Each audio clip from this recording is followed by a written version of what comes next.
This is a story of one of the most mysterious characters to appear in the early days of the West. He was a fabulous individual, a man whose presence brought fear to the lawless and hope to those who wanted to make this frontier land their home. He was known as the Lone Ranger. Far from civilization, in a desolate canyon of the Southwest, are the graves of a patrol of Texas Rangers, victims of an ambush laid by the infamous Cavendish gang. One grave, however, differs strangely from the other 5, for it contains no corpse. Now on the canyon walls, a desperate battle is being fought. Vince Collins, a member of the Cavendish gang, fights 2 determined men whom he has just tried to betray. One is a masked man, the Lone Ranger, who built the empty grave to conceal the fact that he still lives.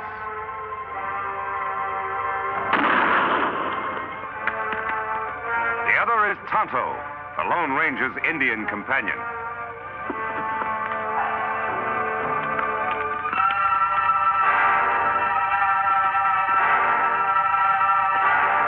Kimasabi, look out! I'll get you now, Ranger.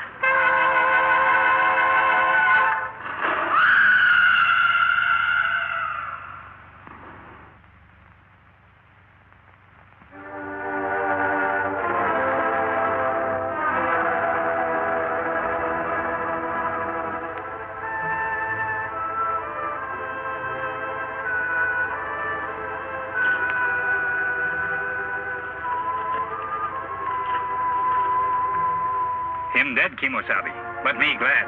Him deserve to die. No, Tonto. No one should have his life end like this. Better him dead. Like White Parsons say, this act of providence. Now no one know you still live. Yes, that is true. A strange act of providence has protected my secret. Me dig grave for him. All right. I'll get Scout ready for travel.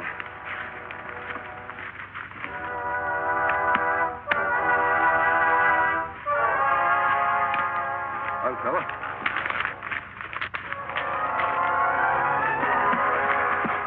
All set, Tonto? Me ready. We go after the rest of Cavendish gang now? As soon as we can.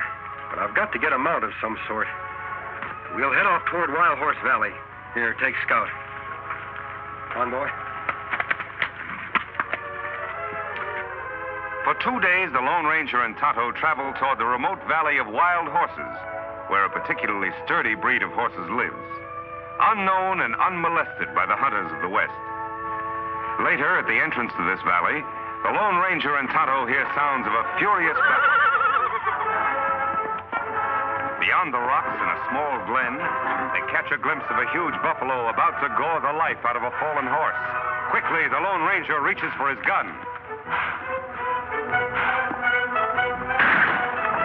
You hit him, Kimosabe. I hope it was soon enough, Tonto.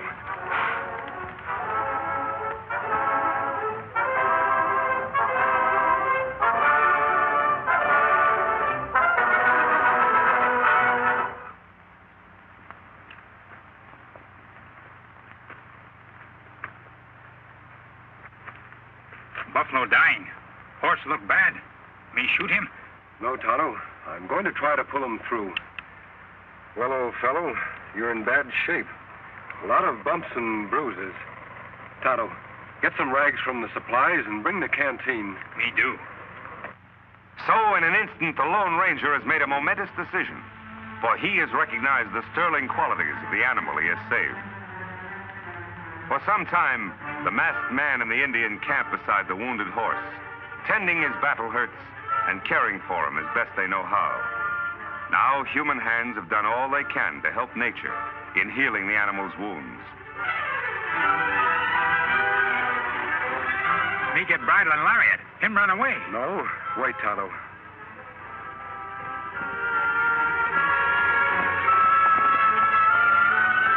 I'd like that horse more than anything in the world. But if he wants to go, he should be free.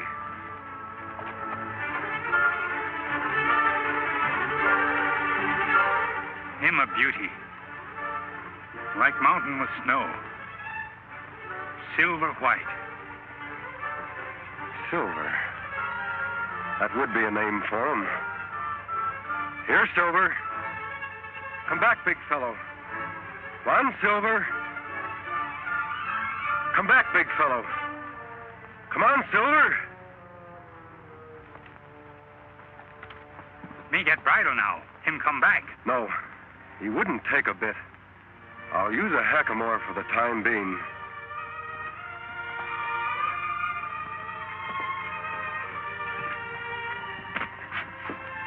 It won't be as strange to his head as a bridle.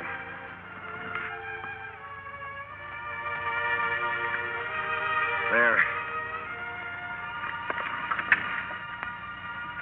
There, Silver. You only knew how we need you. Ooh. Oh, boy. Oh. Oh. Oh, big fellow. Steady. We're going to do a lot of riding together. We're going to be pals, aren't we, Silver? A few days later, after the horse has recovered his strength, the Lone Ranger tightens the saddle on the back of the white stallion. Quickly, the masked man mounts, and for the first time in his life, Silver bears weight upon his back. Soon, under expert and gentle guidance, the horse quiets and responds quickly to the Lone Ranger's lead.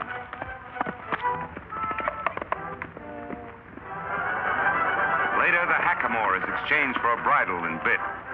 Here is no conflict between animal and master. Here instead is a partnership between horse and rider. The Lone Ranger and Silver accept each other as equals.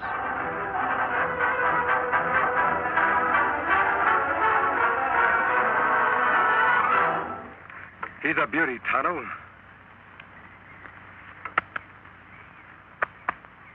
A dream horse if I ever rode one. Him and Scout good friends. Yes, they'll do a lot of riding, side by side. Me got everything packed. Here's saddlebag. Here, blanket. We ride after Cavendish gang now? Yes, Tonto. They were headed toward Colby. Then, too, there's an old-timer there I want to see by the name of Jim Blaine. All right, let's go.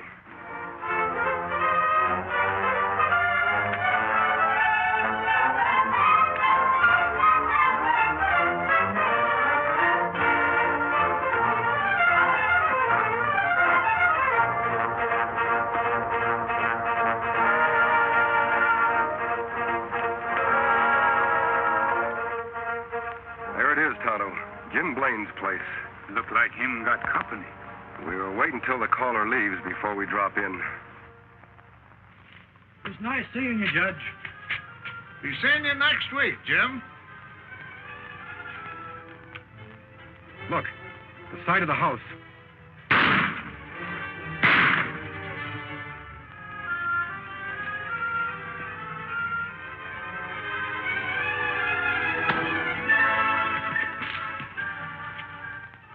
Come on.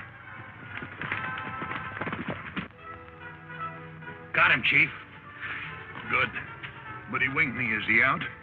Cold. He won't be seeing life for hours. Trade guns. Say, you're bleeding bad. Yeah, must have hit an artery. You get on the road pronto and spread the news to the shoot and then get me a doc. I'll meet you at the Glen. All right. Someone's coming. We gotta clear out of here fast.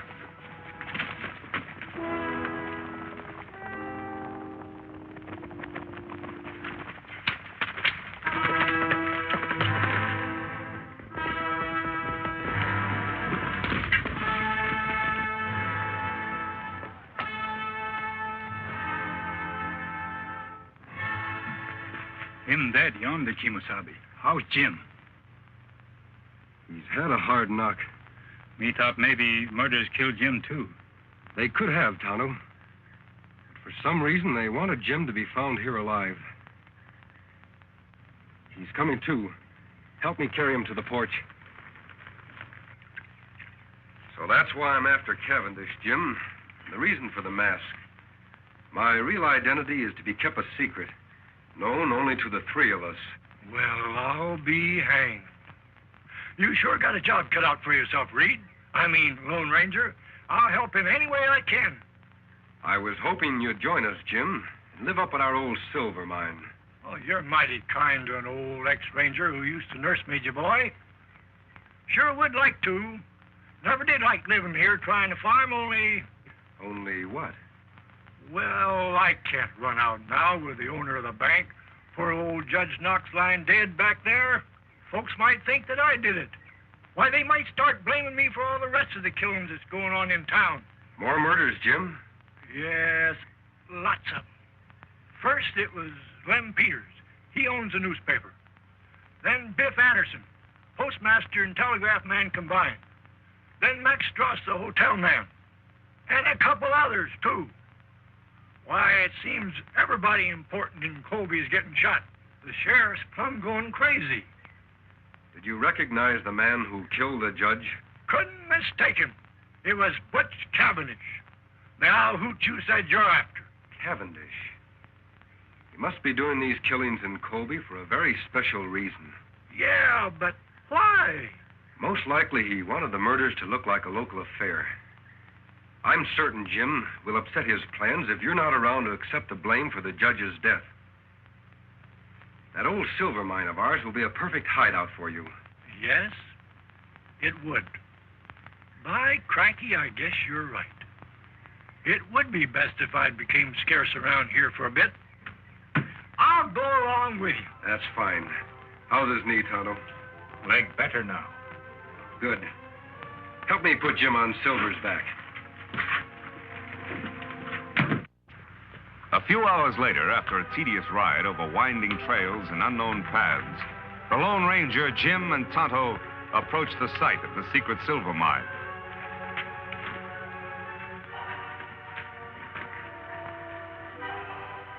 This is it, Tonto. Where mine? Don't say it, do you, Injun? Fooled you just like everybody else. Come on, I'll show you.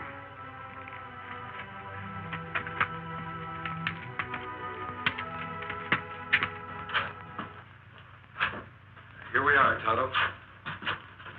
It must have been 10 years ago that my brother, old Jim here, and I discovered the mine and built this shack. 9 years ago this spring. Still no see mine. Over here, Tonto. It's under the bunk. There. Yep, one of the richest veins of silver ever found in these here parts. I never thought I'd care about digging up the ore. That is, until now. Water there, too. That's a spring we were cleaning out when we found the vein. We drained the water to get to the silver ore. Jim, you and I can fix up this place while Tonto goes into town for the sheriff. His name is Taylor, isn't it? Yep, old Two-Gun is still on the job. All right, Kimosabe. When you find the sheriff, tell him you know where Jim Blaine is. He'll come with you. That's good. Me go now. The shack seems to be in pretty good shape. I'll be as snug as a bug.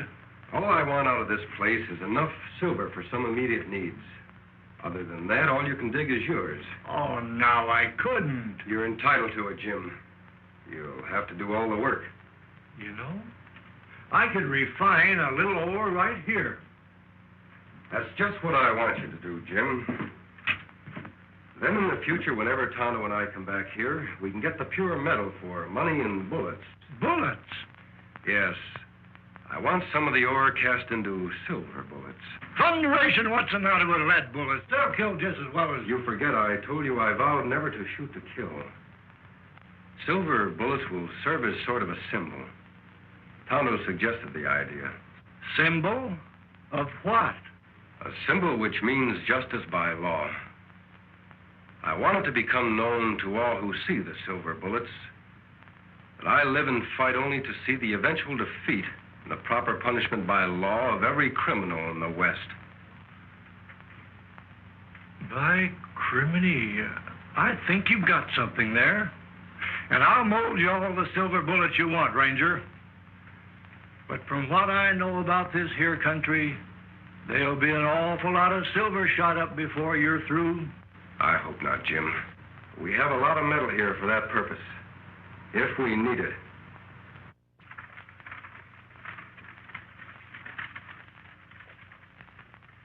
Now, those dirty killers. I wish I knew where to look for them first. Now, Pete, You look up in that old creek section for Jim. Lem, go get Creel and fetch the Doc's body and bring it back into town. This is a fine time for Doc Drummond to be missing. Jim Blaine disappearing. I never suspected he'd ever have anything to do with these killings. Sheriff. Well, go away, Indian. Can't see I'm busy. Now, Bill Keefe says that Jim's horse is still at his farm. So he must have gone off on foot. Now, he can't be very far. Sheriff. Me know where Jim Blaine is.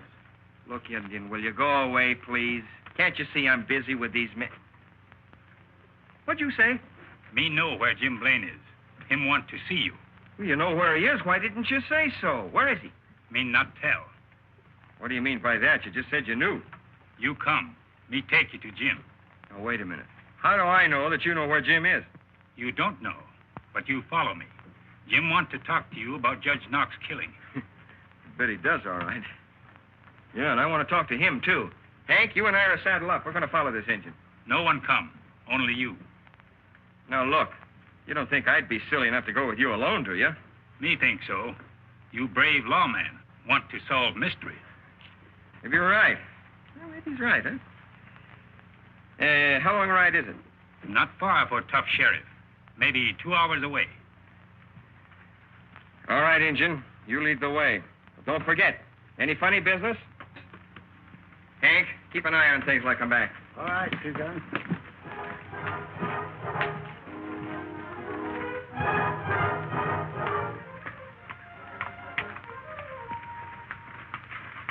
Just a minute, stranger.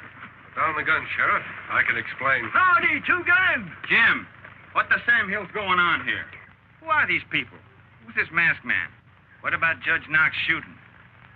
Somebody's got a heap of explaining to do.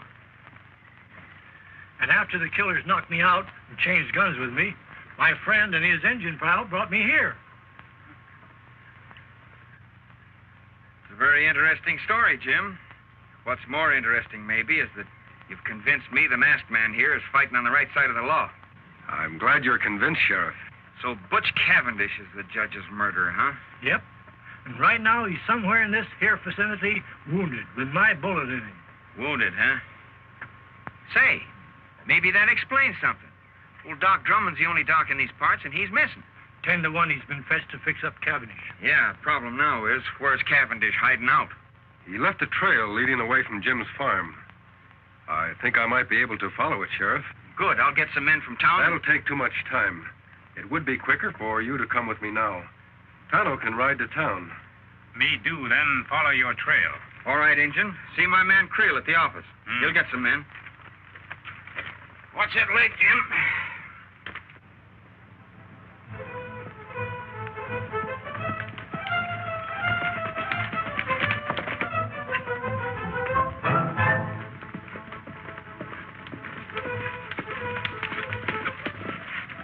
Look here.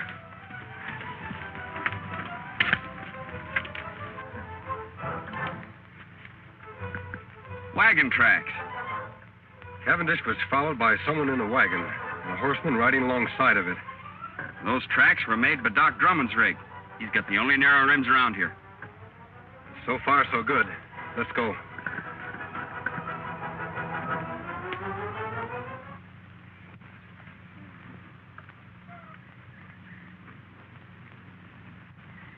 Oh, Doc, take it easy. Well, I'm doing the best I can. There, yes. All right, get on with the bandaging. I'm in a hurry. What's the matter? You scared of something? Like maybe the sheriff will find us?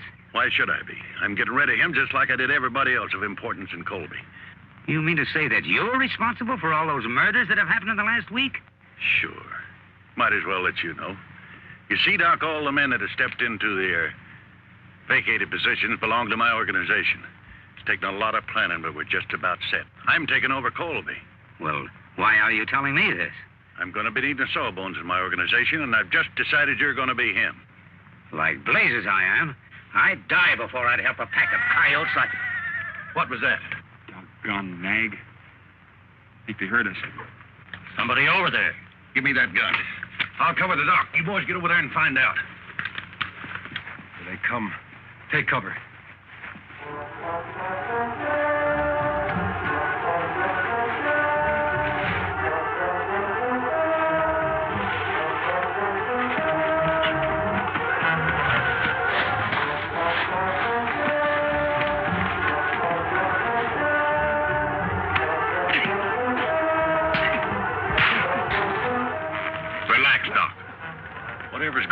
there, my man will take care of it.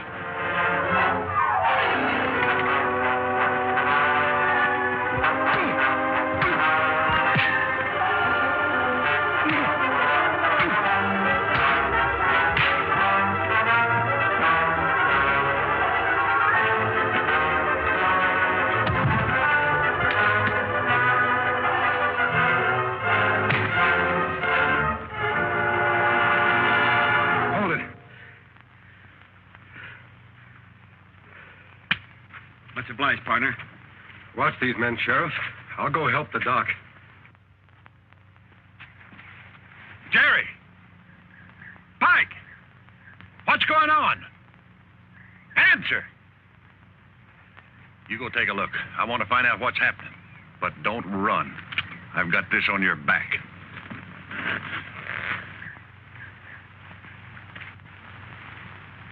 Cavendish, drop that gun. All right, Sheriff. Bring in the others.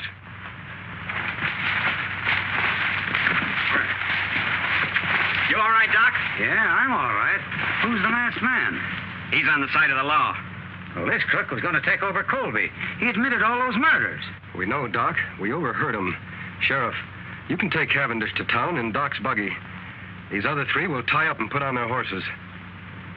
Doc, do you know where their mounts are? Yes, behind the rocks over yonder. Thanks. Here you are, Doc. Watch these owl hoots close while I tie them up. Yeah. I hope they do make a move, especially this one. Remember this, boys. I'm not in jail yet. Shut up. Working your mouth is making a move. Come on, Silver.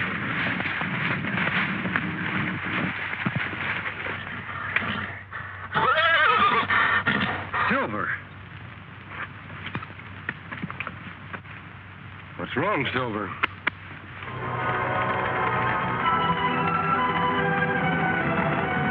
Those are my men. I knew they were due here about this time. So you thought you had me, Sheriff. Well, you haven't. You, the sawbones, and that masked man over there behind those rocks can start counting the minutes you gotta live. Beginning right now. Silver, we're going to save the doc and the sheriff.